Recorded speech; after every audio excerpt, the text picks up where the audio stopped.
আসসালামু আলাইকুম। আমি কুয়া থেকে বলতেছি।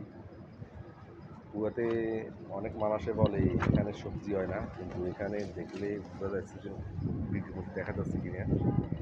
এখানে বেগুন ধরছিল, অনেক বেগুন ধরছে, কিন্তু বেগুন যে লাগাইছে সেই ভুলিয়ে গেছে বেগুন ধরছে কিনা না ধরছে। খাইতে পারতেছে না বেগুন। অনেক সুন্দর বেগুন আছে, একটা গাছের মধ্যে 3-4টা করে বেগুন ধরছে, অনেক বড় বড় বেগুন। তো এটা তোরই বলে, এটা জিনিয়া বলে।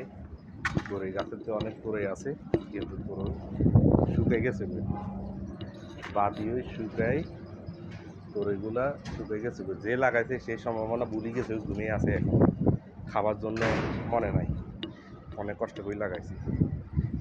এই হইল আপনার বেগুন। বেগুনের সাইজ না বড় বড় আছে, ওই এখানেও অনেক তোরই দেখার মতো।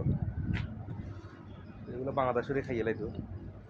এখানে তো বাতি হয়ে শুকাই গেছে, একদম গোড়া বিচি হয়ে আসি গেছে। তো এটা কুয়াতে পতাকা দেখছেন, এগুলো সব কুয়াতে পতাকা। এটাই আমি মাদ্রাসার ভিতরে আছি, একটা স্কুলের ভিতরে। তো স্কুলের ভিতরে আমি আসছিলাম আমার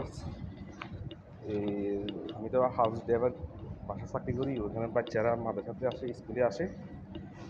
তো এখানে ছুটি হবে সময়, আমি আগে আসছিলাম, এখানে বসে নেওয়ার জন্য ওয়েট করতেছি আর কি।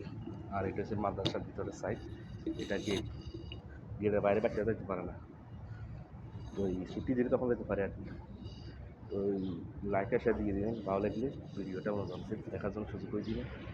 কুয়াতে বালুর মধ্যে অনেক কিছু হয়, যদি চেষ্টা করে, যদি পছন্দ করলে আর কি। আল্লাহ হাফেজ।